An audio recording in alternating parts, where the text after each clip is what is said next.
మనకి ఉత్తరప్రదేశ్లో సీఎంగా ఉంది ఎవరు? యోగి గారు కదా.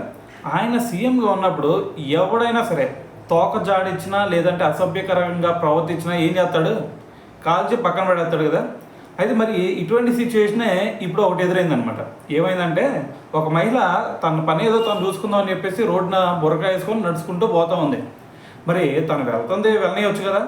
వెనకమాల ఒకడు వచ్చేసి ఏం చేశాడు తెలుసా? తనని వెనక నుంచి గట్టిగా పట్టుకొని ప్రైవేట్ పార్ట్స్లో టచ్ చేశాడు. టచ్ చేసి పారిపోయాడు. మరి పారిపోతే అక్కడ ఉంది ఎవరో సీఎంగా యోగి గారే కదా. పారిపోయినంత మాత్రం దొరకకుండా ఉంటాడా? సో అదే రోజు పోలీసుల చేత గాలింపు చేపట్టి అదే రోజు పట్టుకున్నారు. సో తను ఏం చేస్తున్నాడు? పోలీసులు పట్టుకునేటప్పుడు ఒక ఇల్లీగల్ వెపన్ ఒకటి పెట్టుకొని పరిగెత్తా ఉన్నాడు అనమాట. సో ఇల్లీగల్ వెపన్ పెట్టుకొని పరిగెత్తా ఉంటే ఆగుతారా? లేదు కదా. సో ఏం చేశారు పోలీసులు? వెంటనే షూట్ చేశారు కాలు మీద షూట్ చేయగానే అక్కడే పడిపోయాడు. దాని తర్వాత అతన్ని తీసుకెళ్ళి హాస్పిటల్ వేశారనమాట.